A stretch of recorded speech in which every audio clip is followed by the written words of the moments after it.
Leur but, c'est de génocider les personnes trans.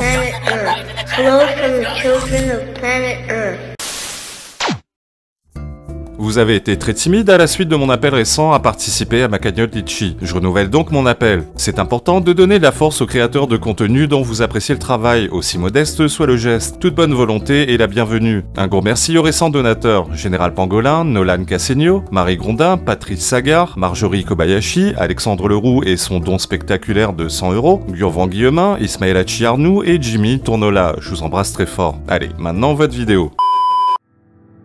Rima Hassan a récemment été reçue pendant 3h30 sur le divan de la célèbre chaîne YouTube Thinkerview. Dans un premier temps, lorsque j'ai appris l'existence de cet entretien, je me suis dit, pas moyen que je me tape une seule minute de cette folle furieuse. Et puis, j'ai vu sortir petit à petit sur X des extraits pour le moins édifiants sur sa prestation. Par conséquent, je me suis dit que cette vidéo valait peut-être le coup d'être vue. Eh bien oui, cet entretien est tout bonnement une pépite. C'est du miel, je me régale le gosier. Les gens de droite n'apprendront pas grand chose et ne seront pas vraiment surpris car Rima Hassan ayant un passif assez chargé, on a déjà une idée assez fidèle de ce qu'elle est vraiment. Ah ouais, ah ouais. Là où je me régale surtout, c'est de voir les gauchistes en PLS après le visionnage de cet entretien. Les mecs sont littéralement sous le choc. Rima Hassan parle sans filtre, sans prendre de précautions particulières par rapport au discours officiel de son camp politique, et pire, elle n'hésite pas à dézinguer à tout va, droite comme gauche. Il y a zéro langue de bois dans cet entretien. Pour faire simple, elle a une dent contre la France, contre les juifs et de façon plus surprenante contre son propre camp politique. Et surtout, elle le cache à peine. La salope. Comme je le disais, les gens de droite ne sont pas vraiment surpris car elle dissémine ici et là depuis un an des indices un peu partout. Mais là, tout est concentré en une seule vidéo et je vous avoue, c'est jouissif. Ah oui, c'est bon, c'est bon, c'est bon. Petit florilège de ses propos. Pour ou contre le fait que Macron ait fait fermer Fessenheim? Forcément contre. Elle nous dit donc être contre la volonté de Macron à l'époque d'avoir fait fermer la centrale nucléaire de Fessenheim. Pourtant, LFI s'est historiquement toujours positionné en faveur de sa fermeture, en cohérence avec son programme de transition énergétique vers un modèle 100% renouvelable à l'horizon 2045. Il faut 100% renouvelable. Vous m'entendez les gens, c'est cohérent ce que je dis. Par conséquent, on ne fait pas du picorage comme on est en train de le faire. Donc on va fermer la centrale de Fessenheim, tant mieux. Lors des débats sur la possible réouverture de Fessenheim en 2025, LFI s'est opposé à l'amendement du Rassemblement National visant à relancer la centrale fermée en 2020. Je peux vous assurer que le personnel ici est suivi régulièrement par une assistance médicale très poussée. Excusez-moi, une mauvaise grippe. Et d'ailleurs, les Palestiniens effrayent souvent les régimes arabes parce qu'ils sont connus pour... C'est nerveux, mais ils sont connus pour... je pense, pour être aussi très déterminés dans leur lutte. C'est pour ça que les pays autour ne veulent pas des Palestiniens? Oui, non mais oui, bien sûr, parce que quand ils ont été en Jordanie, c'était presque un État dans l'État. Et donc ils voulaient destituer le roi, et ils sont très jusqu'au boutiste quoi, dans leur lutte, les Palestiniens. Pour le dire autrement, elle est juste en train de nous expliquer que les Palestiniens foutent le bordel dans tous les pays où ils sont accueillis, et c'est la raison pour laquelle aucun pays arabe n'en veut. Pas sûr que ça plaise à ses copains de LFI qui veulent en faire venir le plus possible en France. La position du Hamas historiquement, c'est de dire Israël n'a pas vocation à exister en fait, parce que c'est un État qui a pillé nos terres et qui vit. Sur cet aspect-là, il a raison. Du Jourdain à la mer, littéralement. From the river to the sea, Palestine will be Jews free. Yeah, that sounds better. It is better. Le projet du Hamas, tout le monde le connaît. Chasser les juifs du Proche-Orient dans le meilleur des cas, voire les exterminer dans le pire. Mais voilà, ça risque de ne pas plaire à ces petits copains insoumis qui, officiellement, préfèrent parler d'une solution à deux États. C'est plus vendeur auprès du grand public un peu naïf. Oui, je suis pour le cessez-le-feu à Gaza. Oui, je suis pour deux États et rien ne me fera taire. C'est un mode opératoire terroriste, mais je veux dire, c'est comme les Algériens quand ils font péter des cafés ou des Français, des cafés de Français en Algérie, parce qu'arrive un moment où le FLN en fait se dit on en est à plus de 100 ans de colonisation, on se fait massacrer, on a près d'1 million de martyrs. Ces Français n'ont pas l'air de comprendre qu'on veut notre indépendance. Pour Rima Hassan, le combat des Palestiniens est aussi noble que l'assassinat de Français pendant la guerre d'Algérie. Pour elle, le terrorisme et le meurtre se justifient donc lorsqu'on considère une cause comme noble et juste.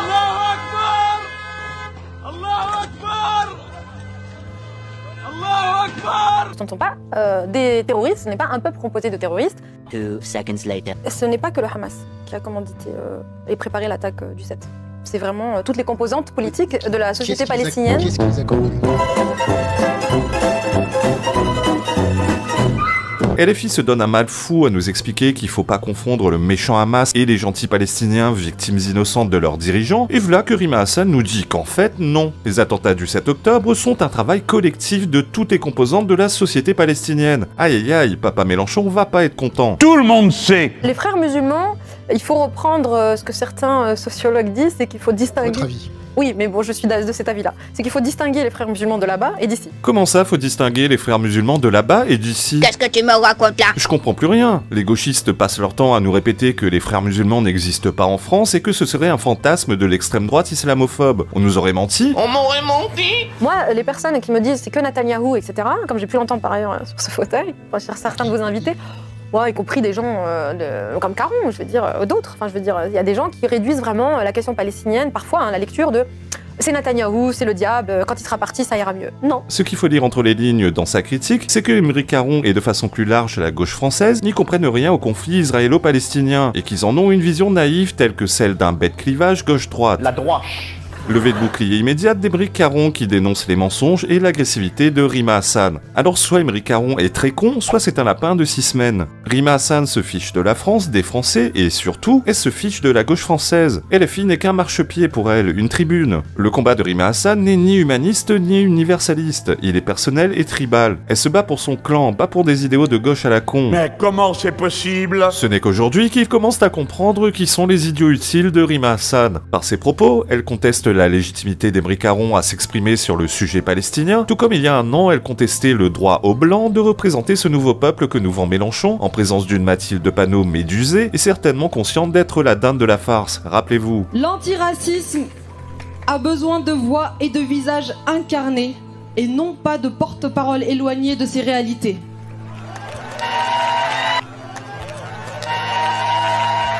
Quand on regarde l'histoire de la colonisation israélienne, vous avez Pérez, vous avez Golda Meir, qui est une femme de gauche, ce sont des figures de gauche. Golda Meir, elle a empoisonné les terres palestiniennes en territoire occupé. Golda Meir, c'est celle qui dit, quand on lui pose la question, alors il y a une interview assez culte d'elle, où elle dit, une journaliste lui dit, mais qu'est-ce qu'il faut faire des territoires occupés? Et elle dit, mais il n'y a rien à faire, on va pas les rendre aux Palestiniens, puisque les Palestiniens n'existent pas. C'est exactement le discours que tient Smotrich aujourd'hui, qui est présenté, à juste titre, comme la droite complètement voilà, radicale, etc. Mais je veux dire, Golda Meir, figure de la gauche israélienne, elle n'est pas très loin. Israël est un État colonial.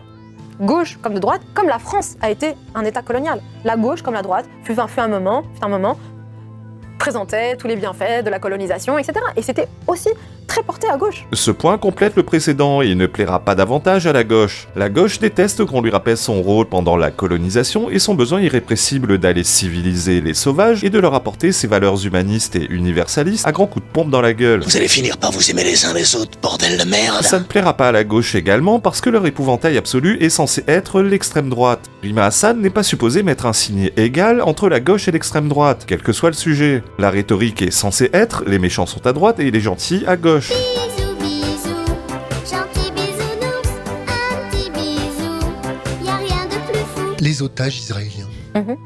Vous avez des contacts en Palestine pour dire bon les gars, ça déconne là, il faut les lâcher. Ah non, voilà, vous surestimez mon réseau, quoi, je sais pas, vous l'amplifiez, mais... Vous avez essayé? Ah non, c'est pas mon rôle. C'est pas mon rôle. Certains, la France insoumise, tentent encore de faire croire qu'ils en ont quelque chose à foutre du sort des derniers otages toujours aux mains du Hamas, en particulier les Français. Eh bien, Rima Hassan préfère mettre les pieds dans le plat, elle s'en bat les couilles, et n'a même pas tenté d'intervenir de quelque manière que ce soit. Je m'en fous comme de l'an 40. C'est pas son rôle qu'elle vous dit. Par contre, militer pour la libération du terroriste libanais Georges Abdallah, ça c'est son rôle de députée européenne apparemment. Question de priorité. Quelle indignité. Bref, au final, j'ai regardé l'entretien presque en entier, et comme je le disais dans l'intro, j'ai pas appris grand chose que je ne savais ou me doutais déjà depuis longtemps. Rima Hassan ne roule ni pour la gauche, ni pour l'Europe, ni pour les Français. Elle a son propre agenda personnel et ses propres objectifs. La France insoumise n'est qu'un outil pour elle, ses idiots utiles. La seule différence entre la Rima Hassan d'avant et celle de maintenant est le fait qu'elle ne touche plus terre depuis le cirque de la flottille il y a quelques mois, après avoir presque été érigée enceinte par son gourou. Et c'est une femme! C'est une femme! C'est une femme qui a donné la leçon de courage. Jeune femme, jeune fille, essayez toutes quand vous serez grande d'être Rima Hassan. No, God, please, no. En réalité, la prise de guerre des Arabes, comme le disait sa comparse Ouria Boutelja. Dans ce magma, il y a un butin de guerre qui s'appelle Mélenchon. Ouais. Oui, en plus. Il y a un butin de guerre, qui a fait un choix, qui a fait un choix avec bon voilà avec avec tous les défauts qu'on lui connaît quand même. Non mais d'accord, mais on revient de loin, mon ami. Elle se sent intouchable malgré la vingtaine de plaintes la visant selon ses propres dires. Protégée par son nouveau statut de diva au sein de la France insoumise, mais surtout par son immunité parlementaire. En tout cas, je vous avoue que voir les serpents de LFI se bouffer entre eux n'est pas pour me déplaire. C'est de toute beauté.